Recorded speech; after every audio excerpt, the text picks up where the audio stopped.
Super Bowl week. We are right on the beach in our beautiful set. Please come by if you are in the area. Hi, everyone. Good morning. I'm Jenny Taft. Thank you guys for being with us today. I'm alongside Shannon Sharpe and Skip Bayless. Good morning, Miami. Good morning.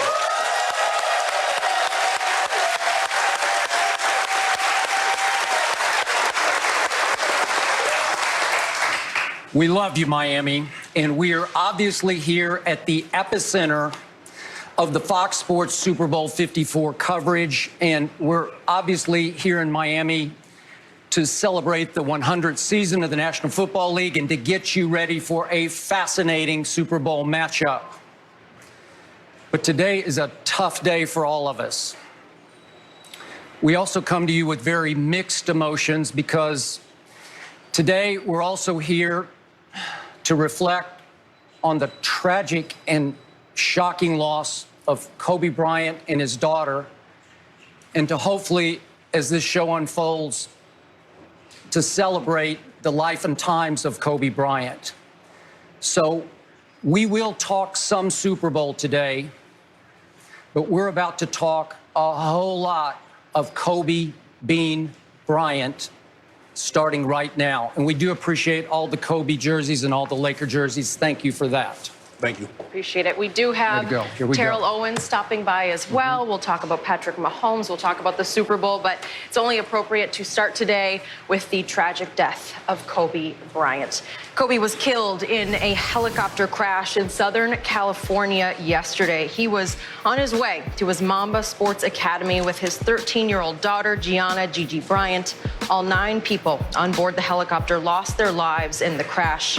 Kobe was 41 years old. Shannon, I'd like to start with you. I know how much Kobe meant to you. What are your thoughts? Boy, it's going to be tough, Skip. Yep.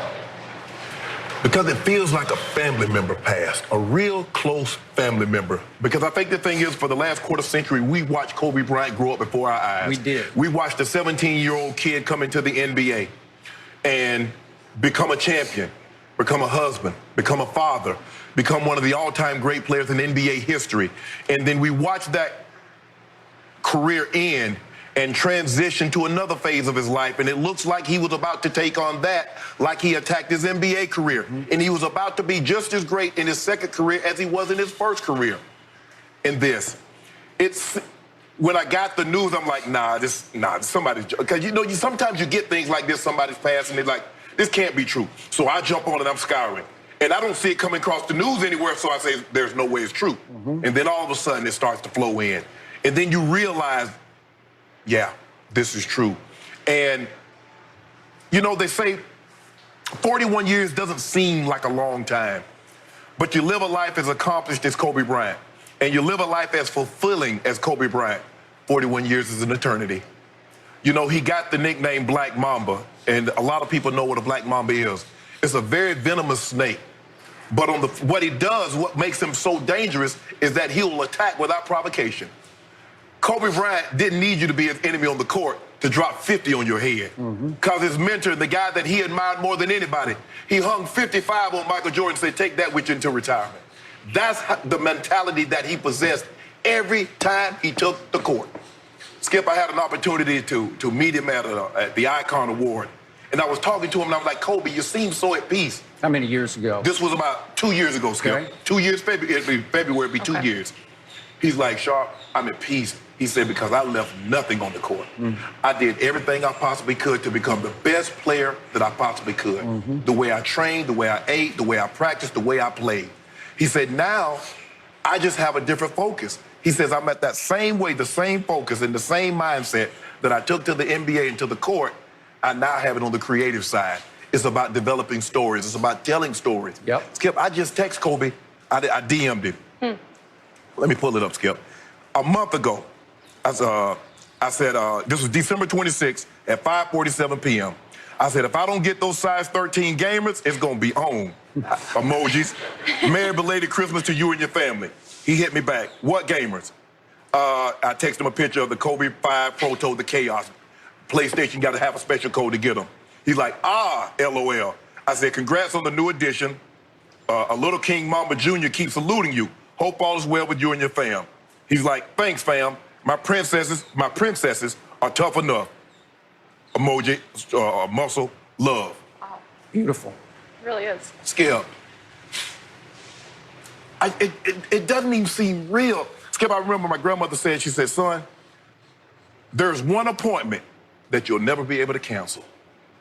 Kobe had an appointment. And people are like, well, why didn't Kobe drive? How many times had Kobe flown? He flew to practice every day. He flew to the Staples Centers every home game. All helicopter. All helicopter. He never drove. I'm not sure there's a person in this country who has helicoptered more than Kobe has over the last 25 years. Sure. Maybe a pilot. Maybe. In this. Well, I mean, yeah, but I'm saying, but for a person to go to work, think about it, Skip. This is how he went to practice. This is how he went to work, via helicopter. Skip, it was just his time, and it's so sad. I mean, my heart breaks. I mean, because like I said, to watch him grow up, to see what he became, where he came from, and to see, like I said, you're not supposed to mourn, you're not supposed to feel sad, you're supposed to be happy that he's in a better place. And we say we're never supposed to question the man above because he knows all, he sits high and he looks low. But man, today, and I think now, Skip, whatever little petty gripes you might have with an individual, family member, friend, I think after what transpired yesterday, I think it's time to set all that to the side and say, you know what? I got this little petty gripe, but what if that person were to leave without saying, I'm sorry, or we're better than that? Kobe, bro, we miss you. We miss you, Gigi. We miss the other 7 members that also perished in that crash. But boy, Skip, this is a sad, sad day. I know you remember when Roberto Clemente perished in that delivering aid. I will remember when Dale Earnhardt crashed doing his sport. But Skip, the reach now of what the NBA have, you see Neymar, you see Cristiano Ronaldo, you see the guys that he touched. This is unparalleled. His legacy is big. His legacy now is bigger than basketball. It's about the people, it's about the lives that he touched while he played the game that he loved so much of basketball. So to all your points, all great ones, all deep ones, when I woke up here in Miami yesterday, first thing I did was call my wife, Ernestine, in Los Angeles. First thing she said to me, man, it's so foggy, I can't see across the street. I didn't think anything about it. I later read that the LA Police Department grounded all of its helicopters all morning yesterday in the Los Angeles area because it was just too foggy to fly. So a couple hours passed here yesterday, and I posted a picture on social media of a car that my friend Lil Wayne is going to let me use this week.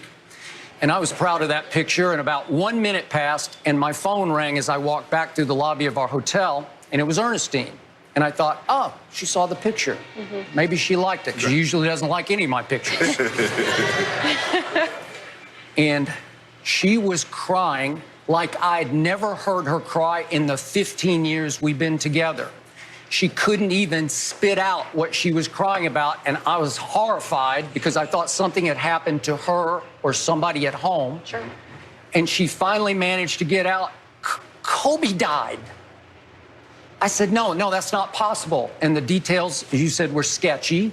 And I spent the next 10 minutes trying to talk her off the ledge because I said, they got this wrong. Right. It just can't be. No, Kobe did not die. And then once the gravity of it struck me, I spent the next half hour in denial, to your point, because there's no way Kobe could die. Right. He was too big to die. He was too great to die. Right. If you had given me a list of 10,000 people yesterday morning and said one of these people is going to die today, I might have put Kobe Bean Bryant at the bottom of my list. He was just too big.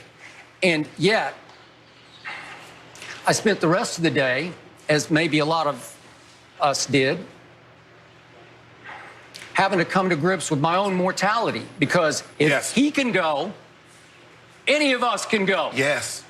It hit me right between the eyes once again to your point, how fragile life is, how fleeting it can be. It is here today and gone tomorrow. And the ultimate cliche is we're not promised tomorrow. Right. And the other ultimate cliche is you've got to live and love every single moment. That's the ultimate truth of life. And if there's any silver lining to